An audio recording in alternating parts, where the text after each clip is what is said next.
जो एक महान लेखक भी था, उसे इतनी यातनाएं क्यों दी गई। यह कहानी है उस छत्रपति की जिसने अपने स्वाभिमान के लिए मृत्यु को गले लगाया। छत्रपति संभाजी महाराज। 14 मई 1657 पुरंदर किले में जन्म हुआ एक ऐसे बालक का जो न केवल तलवार से बल्कि अपने शब्दों से भी इतिहास रचने वाला था। छत्रपति शिवाजी महाराज के पुत्र होने के कारण उनके लिए आसान कुछ भी नहीं था।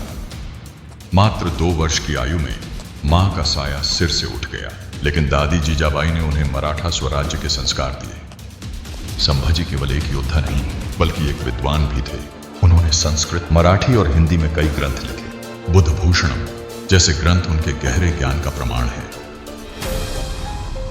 शिवाजी महाराज के निधन के बाद मराठा साम्राज्य में उत्तराधिकार की लड़ाई शुरू हो गई।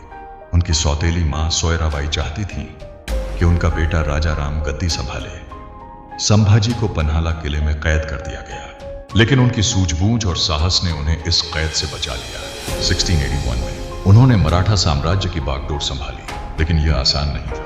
मुगल, पुर्तगाली, सिद्दी और अन्य दुश्मनों ने उन्हें हराने के लिए हर संभव कोशिश की। संभाजी महाराज केवल एक योद्धा नहीं थे कि वे एक रणनीतिकार भी थे। उन्होंने बुरहानपुर पर आक्रमण किया, जिससे मुगलों की रीढ़ टूट गई। उन्होंने पुर्तगालियों को भी सबक सिखाया और मराठा नौसेना को और अधिक सशक्त बनाया। लेकिन असली चुनौती अभी बाकी थी, औरंगजेब से युद्ध। 1689 संभाजी महाराज को संगमेश्वर में धोखे से पकड़ दिया गया। औरंगजेब ने उन्हें जीवन दान का प्रस्ताव दिया। बस एक शर्त थी, उन्हें इस्लाम कबूल करना था। लेकिन संभाजी महाराज मर सकते थे पर झुक नहीं सकते थे। उन्हें लोहे की गर्म सलाखों से जलाया गया, उनकी आंखों में गर्म कीलें डाली गईं, लेकिन उन्होंने एक शब्द नहीं कहा। 11 मार्च 1689 तुलापुर में उनका बलिदान हुआ, लेकिन उनकी शहादत व्यर्थ नहीं गई। मराठाओं ने औरंगजेब को हराकर उनकी विरासत को अमर कर दिया। परिस्थितियां चाहे कितनी भी कठिन क्यों ना हो, हमें अपने सिद्धांतों से कभी समझौता नहीं करना चाहिए।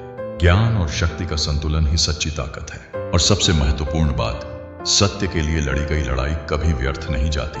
आज अगर आप अपने जीवन में किसी मुश्किल दौर से गुजर रहे हैं तो याद रखें, वीरता केवल युद्ध के मैदान में नहीं होती बल्कि अपने मूल्यों के लिए खड़े रहने में भी होती है।